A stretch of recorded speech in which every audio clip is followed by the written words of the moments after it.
Et bonjour tout le monde, j'espère que vous allez bien. Aujourd'hui nous allons attaquer le résumé de 358 sur 2 Days. Ici le titre de ce jeu étant vraiment compliqué à prononcer, dans un souci de facilité je vais simplement l'appeler Days. Alors l'histoire de Days retrace le séjour de Roxas parmi les rangs de l'Organisation 13. Par conséquent l'histoire se produit en parallèle aux événements de Kingdom Hearts 1, de Chain of Memories et se termine quelques instants avant le début de Kingdom Hearts 2. L'originalité du titre veut que l'on découvre l'histoire du point de vue de ses antagonistes, tout en expliquant ce qui s'est passé durant l'année d'hibernation de Sora entre Chain of Memories et Kingdom Hearts 2. Cependant, pour éviter certains spoils et pour respecter l'ordre de narration optimal pour Kingdom Hearts, je vous conseille quand même d'avoir regardé au préalable ma vidéo résumée de Kingdom Hearts 2. Ceci étant dit, commençons la vidéo sans plus tarder. À tout de suite!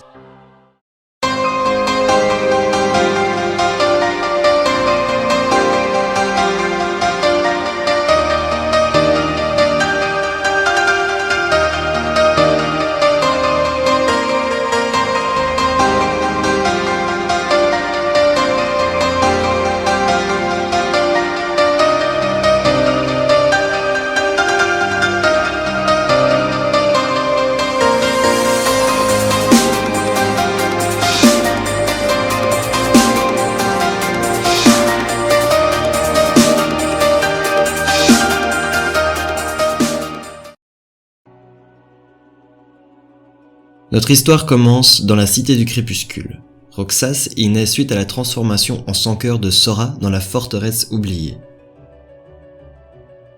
Peu après sa naissance, il est recruté par Xemnas, chef de l'Organisation 13, à rejoindre les rangs de l'organisation à Illusiopolis.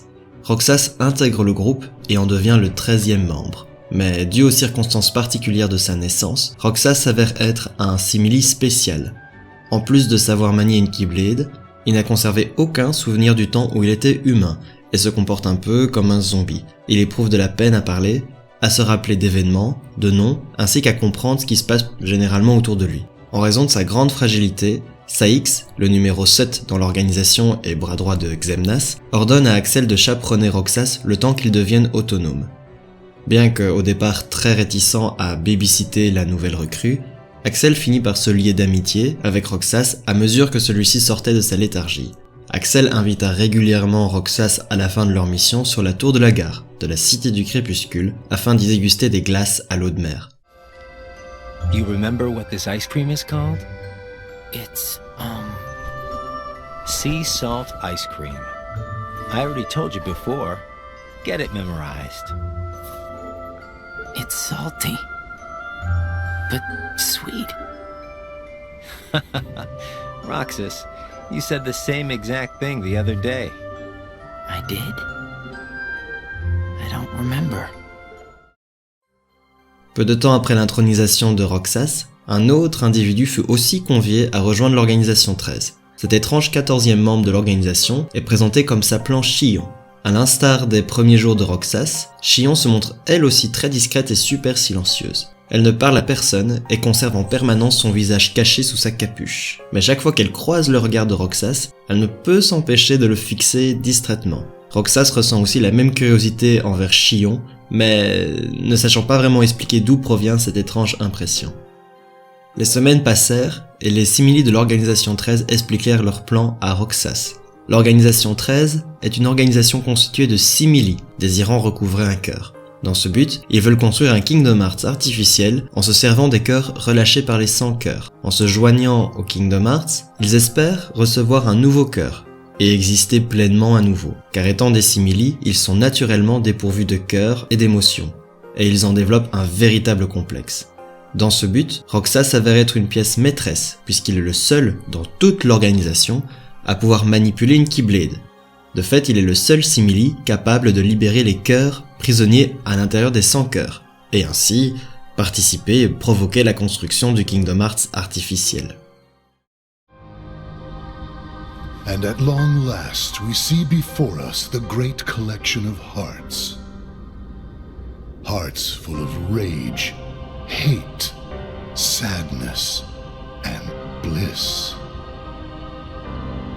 Shining down upon us is the crystallization of all hearts.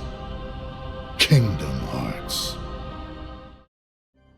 Après quelques semaines, Axel part au manoir Oblivion sur ordre de Xemnas. Le chef de l'organisation 13 a ouï dire que des traîtres y fomentaient un coup d'état contre l'organisation, et il ordonne à Axel d'éliminer les membres renégats.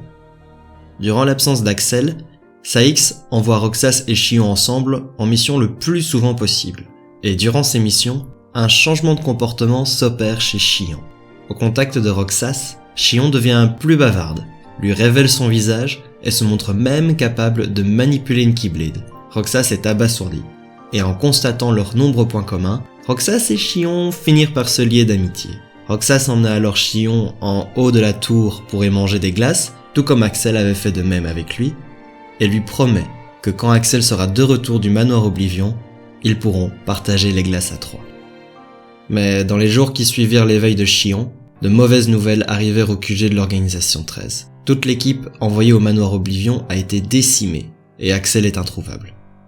Étrangement, Roxas ressent de l'inquiétude envers son ami. C'est étrange, car Roxas étant un simili et donc dépourvu de cœur, il n'est pas censé ressentir quoi que ce soit, ou encore moins de l'attachement envers qui que ce soit. Durant l'une de ses missions à Agrabah, Roxas s'évanouit. Cet incident coïncide avec le début de l'hibernation de Sora, Naminé ayant commencé son travail de remise en place des souvenirs du héros. Mais ce processus impacta involontairement Roxas.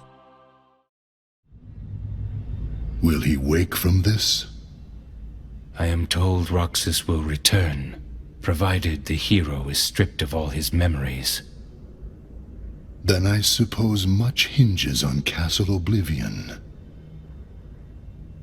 Shion has gained power over the Keyblade, just as we intended. She can fill Roxas's shoes for the time being.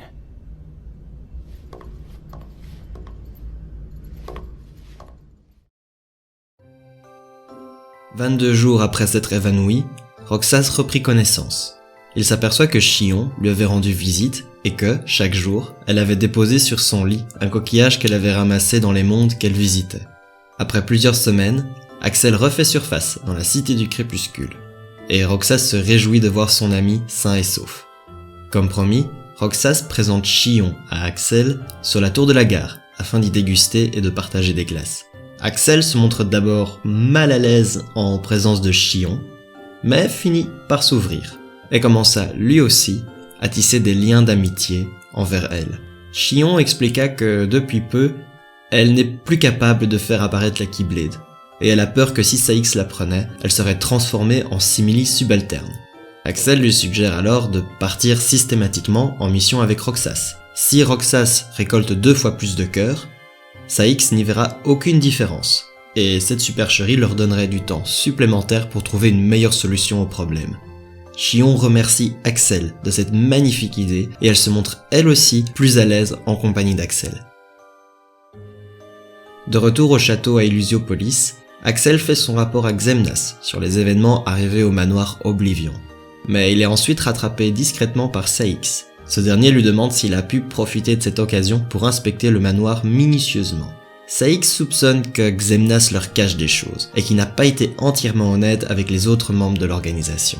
Cette complicité entre Axel et Saïx démontre qu'eux aussi complotent dans le dos de Xemnas, et qu'ils ne sont pas non plus aussi loyaux envers l'organisation qu'ils n'y paraissent. As far as the castle goes, you're the one who really wants to go there. By finding the room that Xemnas is searching for, you would find out everything about Xemnas' true agenda, am I right? The Chamber of Repose as well as the Chamber of Waking. Xemnas has an agenda that he hasn't told to anybody, and we are bound to find some clues in the Chamber of Waking. And once we obtain those clues, we'll have the upper hand for our own objectives. I knew the time would come when Vexen and Zexion got in your way. That's why I took the initiative and cleared the way to the top for you. I can handle all the dirty work. You go all the way to the top. En restant auprès de Roxas, Shion finit un jour par être capable à nouveau d'invoquer la Keyblade. Roxas s'en réjouit, et notre trio Roxas, Shion, Axel se retrouvèrent de plus en plus fréquemment au sommet de la tour de la gare pour y manger des glaces. Leur lien d'amitié se renforçait à mesure que les jours passaient et qu'ils remplissaient des missions ensemble. Did you guys go somewhere without me? Axel says he was asleep all day. What? What's that about? You wasted a day off? Unlike you two lazy bones, I work hard, so I'm tired, okay? Unlike me and Roxas, maybe you're just out of shape.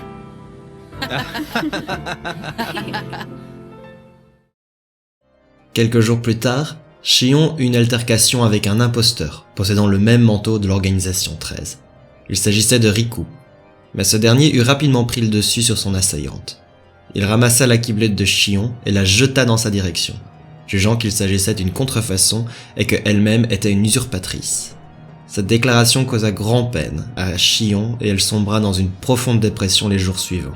Très affecté, Shion s'isola et prit de la distance avec Axel et Roxas. Sa faiblesse grandissante lui fit échouer la majorité de ses missions, ainsi que de lui causer des évanouissements à répétition.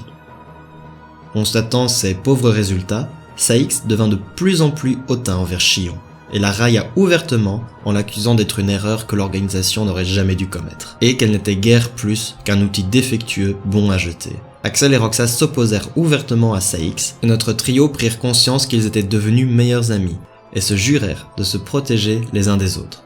Axel proposa aussi à Roxas et à Shion d'aller à la plage pour faire des vacances entre amis. Emballés, Axel, Shion et Roxas se firent la promesse de se rendre à la plage ensemble un jour. Alors que Shion commençait à récupérer, elle se rappela progressivement des souvenirs qu'elle avait étant humaine lors de son sommeil. Mais quelque chose clochait, et elle voulut en avoir le cœur net sur son identité. Elle accéda à l'ordinateur de Saïx et découvrit que son lieu d'origine était le manoir Oblivion. Elle s'y renda d'heure et de chef, malgré les objections d'Axel qui tenta de la dissuader de poursuivre la vérité. Là-bas, elle apprit une vérité terrifiante. Elle n'avait jamais été humaine par le passé, et elle n'est pas non plus un véritable simili. Elle est un prototype, issu d'une expérience menée par Vexen dans le cadre du programme de réplication à l'intérieur du manoir Oblivion. Le programme de réplication consistait à cloner des porteurs de Keyblade, tels que Sora ou Riku, afin de reproduire les pouvoirs de la Keyblade, et d'asservir ce pouvoir aux fins de l'Organisation 13. Shion était le premier prototype réussi du programme. Elle fut créée à partir d'un souvenir de Sora qui avait été dérobé par l'Organisation 13 dans les jeux précédents. Shion a été conçue depuis le début pour être une marionnette à l'Organisation 13, qu'elle soit comme une réplique exacte de Roxas à son contact, utilisable et manipulable à souhait.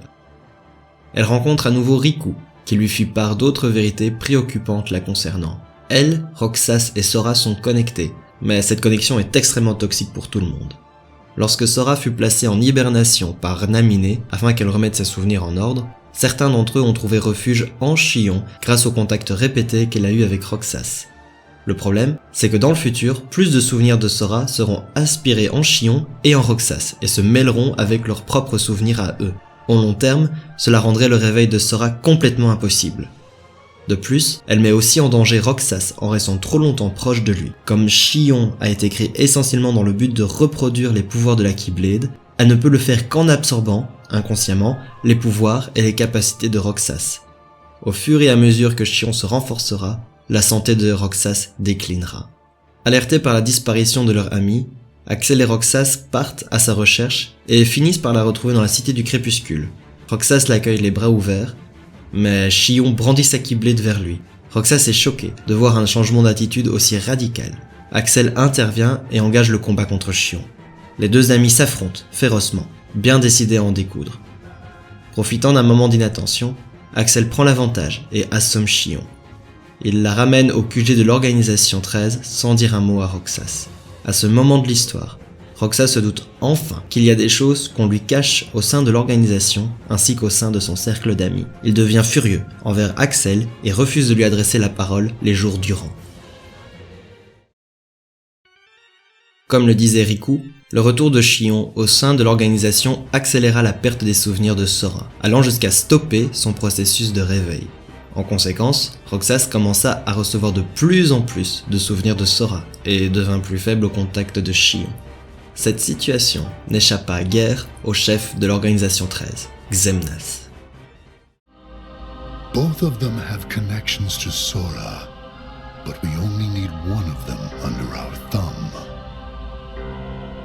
Whether Shion takes from Roxas the rest of what he has to give, or whether he destroys her first and takes back what is his, there is no change to our plans. No matter how, Sora's power will belong to us. Plusieurs jours plus tard, l'organisation monta un piège qui obligea Roxas et Shion à se battre l'un contre l'autre, se prenant mutuellement pour un sans-cœur par le biais d'une illusion. Mais Axel intervint avant le coup final et l'illusion fut rompue. Tous comprirent que c'était une machination montée par l'organisation afin de ne conserver qu'un seul porteur de Keyblade. Après cet incident, Roxas pardonna à Axel et accepta de lui parler à nouveau. Celui-ci les amena sur la tour de la gare, où ils mangèrent de la glace à l'eau de mer pour la dernière fois tous ensemble. Le lendemain, la mission d'Axel et de Shion dérapa. Shion attaqua Xigbar, le deuxième bras droit de Xemnas, et prit la fuite. Axel la laissa partir à contre-cœur. Shion rejoignit Riku et lui fit part de sa volonté de rejoindre sa place en Sora, afin d'éviter de faire davantage de mal à Roxas et à Sora.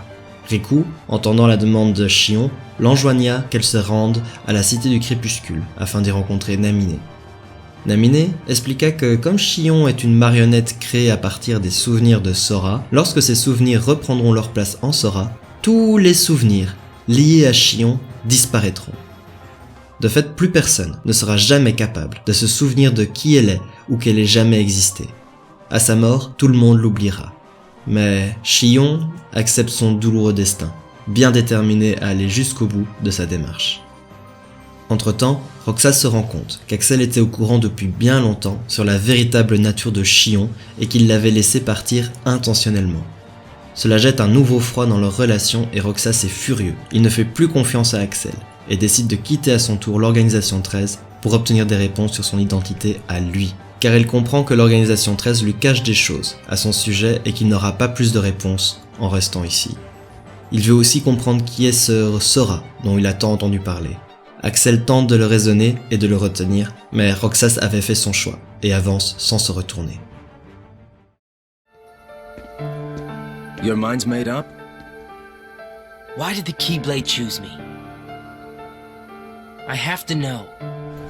You can't turn on the organization. You get on their bad side and they'll destroy you. No one would miss me. That's not true. I would. Sur ordre de Xemnas, Axel chercha Shion pour la ramener au sein de l'organisation. Il la trouva à la Cité du Crépuscule, alors qu'elle s'apprêtait à rejoindre Sora. Shion brandit à nouveau sa Keyblade contre Axel, bien décidé à retourner en Sora et à ne pas laisser l'Organisation 13 abuser d'elle à nouveau. Please don't hold back, Axel. Promise.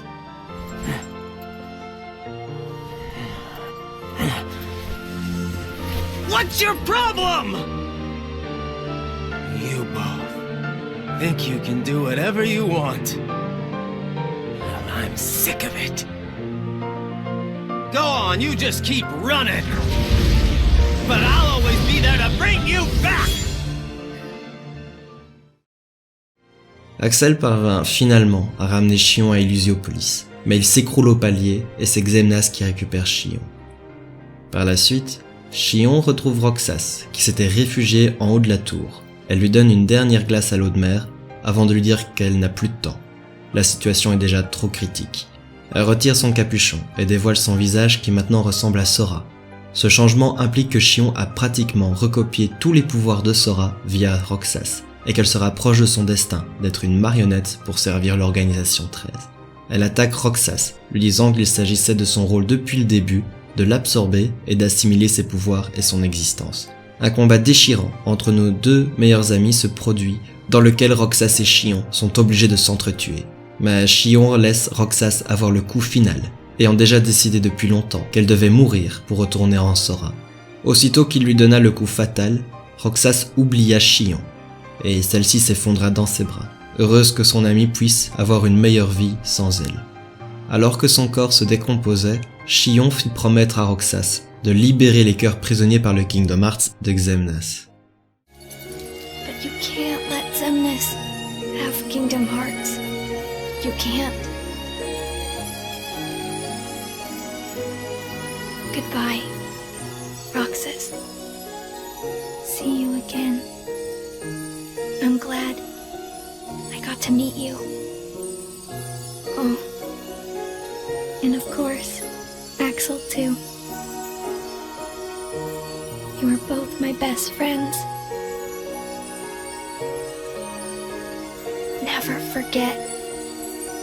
That's the truth.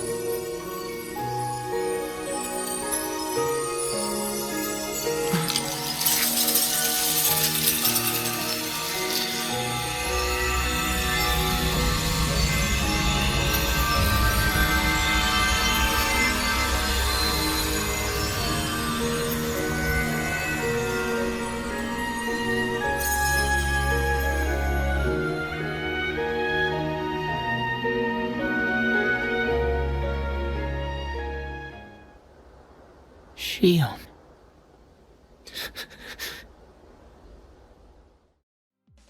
Dévastée par la disparition de son ami, Roxas s'empressa de retourner à Illusiopolis afin de détruire le Kingdom Hearts artificiel qu'il avait aidé à construire.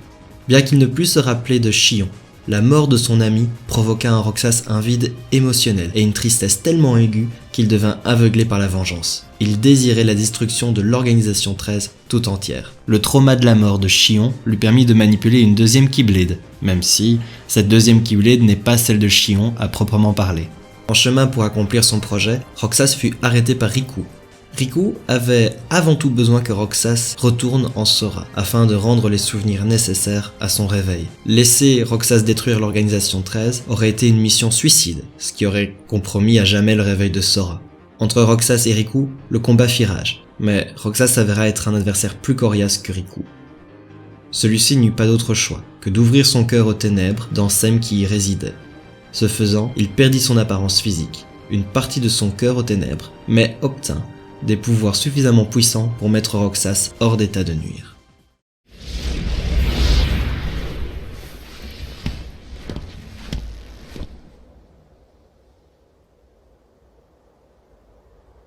Diz, he could feel Sora. Oh, he told you how he felt, did he? Ridiculous. Nobody cannot feel anything. If he had met Sora, things might have been different.